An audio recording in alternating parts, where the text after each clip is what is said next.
Elizabeth. And I'm Sophia Michelle. And we're from Mysteries in Penrith, Australia. And we're here to have a conversation with Cacao.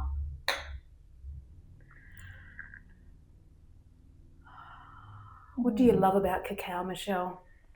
Sophia Michelle. That chocolate.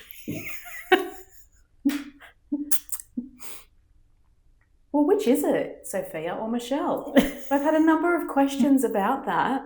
So would you like to address that? So my birth name is Michelle. And when I became a minister, what do you say, reverend? Reverend. When I became a reverend, my spirit name was Sophia. So I go by Sophia Michelle. Yes. Normally people have their first name and then their spirit name as the second name. But for some reason, because I'm very unusual, when it came through, the reverend that I was studying under brought forward that Sophia should be my first name and Michelle my second. Beautiful. Because we have had a little bit of confusion here at Mysteries, and I use the names interchangeably, Sophia or Michelle, and I try and pick the relevant name for whoever I'm talking to and then try and tell people it's the same person. What about the confusion with us? Oh, well, yeah, that's another confusion. You can see quite clearly that we're different people. Two people. Not one. Often people come into the store and talk to me as if they've had the conversation with me, but really they've had the conversation with Sophia, and vice versa. Oh, always. And when we're together, obviously it's easier for most people to get it. But when we're working on different days and they're not seeing us both together, they get us confused. And I just think that's because our energy is very much the same. Our purpose is the same. Our drive, our passion is the same. Yeah, absolutely. And the way we service others is coming from the same heart space. And I think that's where it's about the energetic, because how often do people actually look into your eyes when they're talking to you? There are lots of people who don't. So they're recognizing the energy, but they're not taking in who it actually is. Yes. Like who they're looking at. Yeah. So I just find that really funny. The other Sophia. Yeah. That's the other Erin. It's interesting. Yeah. And I'm sure she wouldn't mind. I'm not going to name her, but one of our students, I taught the first 2 weeks of class, and then I was away on a holiday. And so Sophia stepped in and taught that week 3 class for me. I came back in week 4, and this particular student was talking to me as if she'd had the conversation with me the previous week. Oh my God. And I said, "Oh, do you mean Sophia?" And just the confused look on her face as she's trying to catalogue it. And you happened to be working late that day. That's right. And I walked in. Yeah, we walked in and just, hang on. And it's funny. It is. It's It really happens funny. all the time. Yeah, it does. All the time. Or people come in and say, "Oh, you're the one who does the tarot readings online." And I said, "No, that's the other Sophia." So yeah, no, it's good. Yeah, and I use 2 names when I work spiritually, and that's Erin Elizabeth. And for me, it's of a more personal nature, where Elizabeth is in my maternal family line. Elizabeth, and I feel very connected to that, and that just feels right for me. So that's where the Erin Elizabeth has come from. It is my name, my middle name. Yep. And I like to bring that forward because I also like to feel my ancestry with me, nice amazing, and close when I'm delivering messages, and it reminds me that I am part of a team, and I just happen to be at that particular time the spokesperson. That's it, of the team, of the message that needs to come through. So it reminds me to try and step outside of my ego and the need to be right and the need to be articulate, because sometimes it does come out a little bit clumsy. Yeah. Let's go, that's how it comes out. Do you connect to Elizabeth all the time? Is she like a gatekeeper or? No, not necessarily, but she's there when I need her. And even if it's just a bit of encouragement, I can hear her voice saying, "You've got this, my pet." Oh, that's beautiful. You know what to say. That's just sort of little bits of encouragement along the way. Yeah. If I'm searching in my brain for what to say, what's me and what's not me. Oh, okay. Because, that's part of the development of working in a psychic way, isn't it? Yeah, It's what's me and what's my voice and what's outside of me. And I think it's important to say now about how we hear things. So some people hear spirit voice, so it's the actual voice of the person who's passed, or they hear their own voice. And that's where the confusion is. Oh, I'm just making it up. Oh, I'm just having a conversation with myself, which we are speaking to our higher selves. Yeah. But I think when we hear spirit voice very clearly, and for me, it's probably 80% of the time, but there are times where it's my own voice, but I pay no attention to the voice. It's just the information that drops in. Yes. I don't know if I've explained that right, but so when you're clairaudient, it doesn't matter what the voice sounds like. Yes. It's about the message. Yes, it's about the message. And often too, when it is a psychic message or even a medium message, it potentially has less of a relationship to you personally, so it doesn't make sense to you. And that's also a good way of knowing that this message isn't for me, because our logical brain and our ego wants to try and make sense of it, but it's about stepping away from that and just delivering the message as is. Yeah, that's right. For the person. The other thing is, if you're when you're doing mediumship, if you're validating the spirit that's come forward, you'll often hear a female, whether it's female, if you're trying to work out whether it's a female or a male or a child or an adult, or if they have a distinct feature in their voice, like a real deep, gruff voice will come through. I find that that's where the voice will change. Okay. And it's a little bit different to... Yeah, and that's the way that you experience it. Yeah, and it's not the right way. It's just my way of how I know it is. But I know that when I'm teaching mediumship, there's a lot of people who get confused with, oh, no, it's not spirit because it's not a different voice. It's my own voice. Yes. But that's okay. It's just how you work and the style that you use to bring through the messages. Yeah, and that's the importance of practicing and practicing under the guidance of somebody who's been through all of that process and is a skilled or practiced medium. Yeah. So when you teach the mediumship course, as we do with psychic development and tarot and mediumship, is about supporting people and practicing in a really safe environment. I love to watch the students develop their own style. Yes. Oh, that is so good because everybody's so different. Yes. I mean, your personality comes through, the way you work with spirit comes through, and it's got a particular style. And then even over time, it evolves. Yes, yeah. It changes. Yes. Look at us too when we do channeling. Over the times that we've channeled, the years that we've been channeling, it becomes different. Yeah, and I think it's good for people to know that coming into doing courses with us, they may feel more confident and less intimidated knowing that we're not here to make you like us. No, absolutely We're here to help support you be you and come out more as what is innately within you and how you deliver, because we are all different, and the people that are drawn to come to you for messages are likely the ones that will relate to the way that you communicate that message. The other thing is it's the intention of why you're doing it. Yeah. Whether you're doing psychic development or mediumship, channeling, whatever it is that you do, it's your intention. So that style will also develop and evolve based on your initial intention of what it's all about, what the purpose of why you do it. Yeah. So I'd just like to sidetrack for a minute. You want to tell me your experience with Cacao there, Michelle? Sophia, Michelle? So, my first experience with Cacao, well, I didn't know it was my first experience, so I have to go back to my second experience. So Erin and I went on a retreat, and there was a cacao ceremony. I had no idea what cacao was.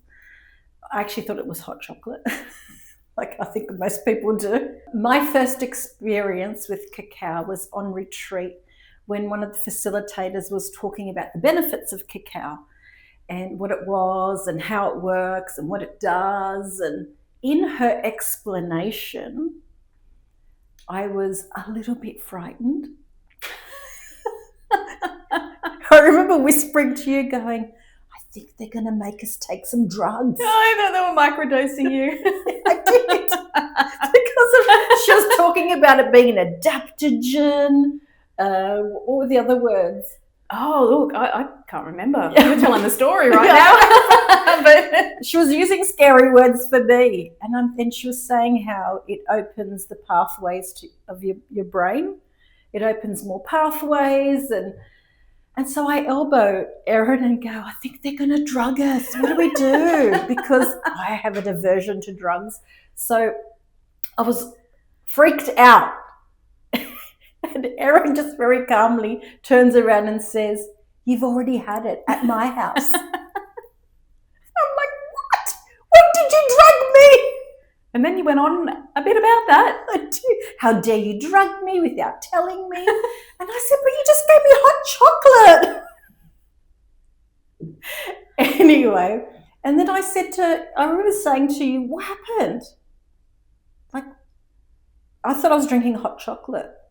And I remember you said to me, remember that's when you did that amazing channel? Yes, it was phenomenal. It was phenomenal. It was, yeah. And so good that you didn't even realise that you were integrating. You took in what was needed without realising, and it was not my intention to fool you at all. Because it's not a drug. No, very clearly said, we're going to have, would you like some cacao? Yeah, go on, let's do it. And, I thought it was hot chocolate. I thought you knew what we were having. But it was just a beautiful experience. So I was really quite shocked when we were on retreat and you were just concerned and like, what is this? I don't know if I want to try this and what's it going to do to me? Yeah, but it's amazing. Now we have it every time we work together. We do. And explain what it actually is so people do understand. Not like me. Well, I thought we were having conversations with cacao. They were quickly well, you're right, it is an adaptogen, and so the cacao will give you what you need. There's many benefits. Yeah. So cacao, we actually drink it every day that we're working together. Yeah. And I love that, the comment, I absolutely love hearing it, and I'll have to unpack why that is. But all of these ideas will come out and you'll just go, oh, I love you on cacao. Yes. Because then I know I've nailed an idea or I've come up with something that's... So it makes you very creative. Yeah. It works with what was already there for you. It's not going to create things in you that you don't have. But it sort of calms down the noise and the nervous system so that, and it opens you up. So I'm open up to channel, I'm open up to downloads, and my creative center is just like lights up. And I go, oh, what about if we do this? And how we could do that? And all these what feels like wild ideas, but then you've got the magic of making things happen in the real that come out as a wild idea. So we work really well together always, but when we're intentional with our cacao, that we know it's something... With the intention. Very sacred, that, we honour what that is and what we take from that, what it is that we need, and not expect anything else. And just go with the flow of whatever that is. Definitely. And sometimes it's just to really calm down. Other times it's to get a little bit sort of energised and fired up. It just depends on what it is that you need, and that's the adaptable nature, hence the adaptogen that it's that category it falls under. Fantastic. And it really opens up this heart space as well. And I feel my work with spirit through that feeling of the opening up of the heart space and that connection. And I did a distance Reiki earlier today for a beautiful friend that we share, recovering from a surgical procedure. And I can feel this warm tingle and expansion of the heart space. So it's a physical thing that is happening, like I can feel it. And for me, that is a really big telltale sign that I am connected. I'm connected to the person that it's intended for. Spirit is working through me and with me. And I love the way that feels for myself as well. So in giving to others or allowing that channel to work through me, I get a benefit as well. So it's such a beautiful space to work in. It is. Very good. Yeah. Let me do something. Let me do like a little reading on you. Okay. Just related to you, not to your family or anything like that.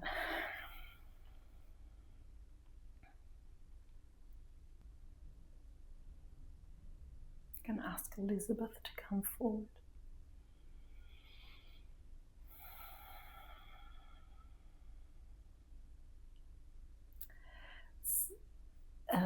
So Elizabeth, I've called on her. So using her name, every name holds a vibration, a frequency. So if I call them by their name, I don't have to know them. I call them in. I've never met your grandmother before, and I don't know enough of your family stories to know whether this is connected. We know, like whether it's, I've asked for different information other than what I know. But the first memory that she brings into me is something to do with a boat. Did you ever go fishing, boating with your grandmother? I would just like you to tell me a little bit more about it. Because... And it's something to do with a funny hat, a funny looking hat. Someone's wearing a funny looking hat. Okay. It might be not one of those, I don't know, just a bit. I feel like it's just flopping down. Daggy kind of looking hat. Right. But the first thing she said was the boat, Right. a boat. So I don't know if you holidayed and went fishing. I feel like for her that's a fun thing, or it's something that only, because I always ask for something that only you know, so that you know that I've got the right person. Yeah. Does that make sense? Yeah. Okay. So you have an Elizabeth. Oh. But not the Elizabeth that you were thinking you were calling on. Yeah. Okay. Okay. So that's why I asked for a little bit more information, right, because I know which Elizabeth you have. Okay. So this hasn't happened before. All right. That's great. So if there's, you talked about your name and there's generations of Elizabeths. Yes. Right. Okay, so just wait, because I want to see, sometimes even when I'm connecting to people's children, I'll say there's 3 children and I want to talk about the middle one or the second one or the third one, whatever. So I use numbers. So if you're the, I'll go with you're the first Elizabeth here. And then, well, you're not really Elizabeth, are you? Their first names are Elizabeth. Yeah, that's correct. All right. Yeah. So I'll just use the first name. So the first Elizabeth would be your grandmother Elizabeth. The second Elizabeth would be her mother Elizabeth. No, her grandmother Elizabeth or her mother Elizabeth. So when I say there's 3 Elizabeths, there's actually more, but there's 3 Elizabeths connected to me from in my lifetime. Oh, okay. You're like, okay, yeah. But there is, you are correct. Her mother was Elizabeth. Yeah. Oh, okay. Yeah, yeah. Yes. But you're not talking about that mother? No. So is it, so if it's not that mother, if it's not that Elizabeth, it's the next Elizabeth. So the third one in line.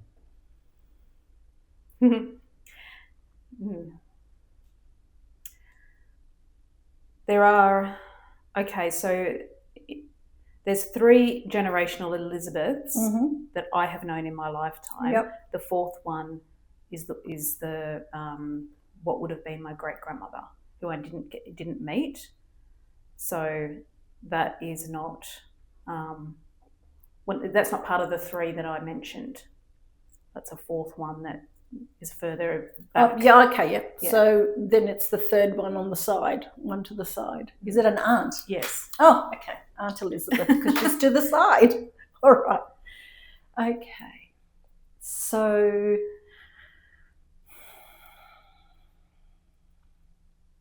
feel like it's a river and not an ocean. So it's just a boat, river. It's flat water. Does that make sense to you? Oh, perfect. Okay, so what does she want you to know? So once we've validated who it is, we need to bring through the message of what you need to know right at this time.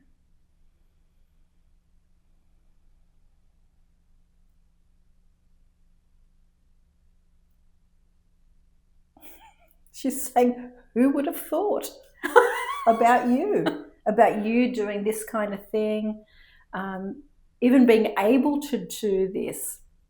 And I feel as though what she means by who would have thought is that you were a very different young person to who you are now, like opposite ends of who you are. Yeah.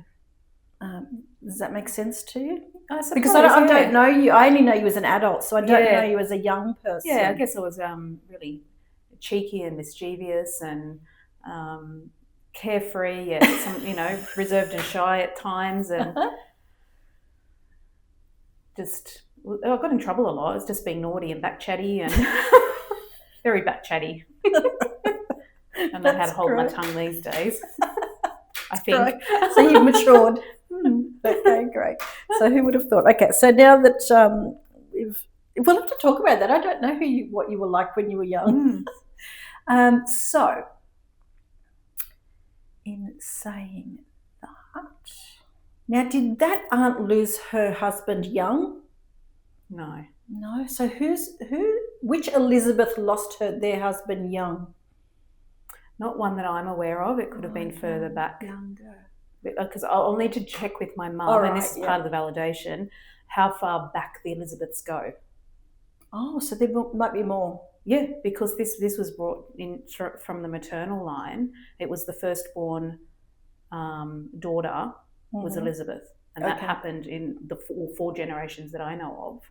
Oh, wow. But it could have been further back than that. All right. Okay, so let's go back to the Elizabeth that we're talking to, the third one to the side, because that's just how I see them.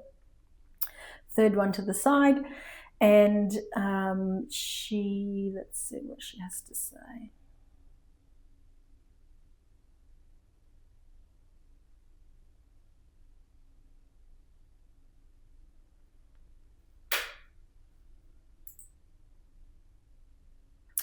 All right, so there's change coming for you, and the change is also part of your family.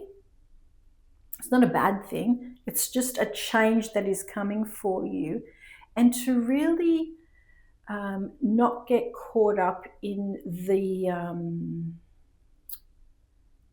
negative part of the change, what you perceive as being a negative thing, but just know that there's change coming, but it's not what you think it is. So when I say that, it's not death, it's not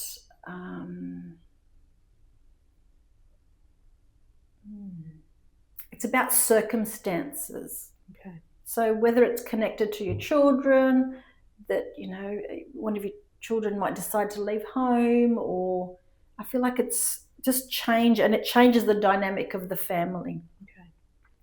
And not to get caught up in oh my God, what's happening? It's not a negative thing. It's just something that's going to happen for you all, for you, not to you. There's a big difference when words come through, because she reminded me of the for you, not to you. Yeah, and I just got a little shiver down my spine. Oh, really? And that's my validation of truth and connection to spirit and the message. Oh, good. So right.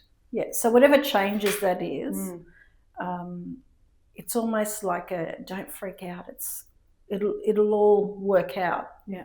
So she just wants you to keep it together. Keep it together. Keep it together. Keep it together. Yeah. So it's just about, because nobody likes change. And I think I speak about everybody in general there. Yeah. just it's difficult to adapt to change. So just breathe through it. It's okay. But like I said, this is not connected to anything with people passing, and because at this moment in time there are a lot of people passing. I don't know what that's about, but there are a lot of people that are passing to the other side, leaving the planet. Awesome. Thank you so much. So, and for that, a demonstration, but real, very, very much in the real. So that's amazing. And you can only validate that by waiting and seeing what happens with that. But we'll thank Elizabeth for coming through, the third Elizabeth. Yes. And so I'll just give thanks to her and ask her to step back to where she needs to be. And we always give thanks. Awesome. Thank you. Cheers. Well, thank you for joining us for our conversations with Cacao. Stay tuned for next week. See you next time.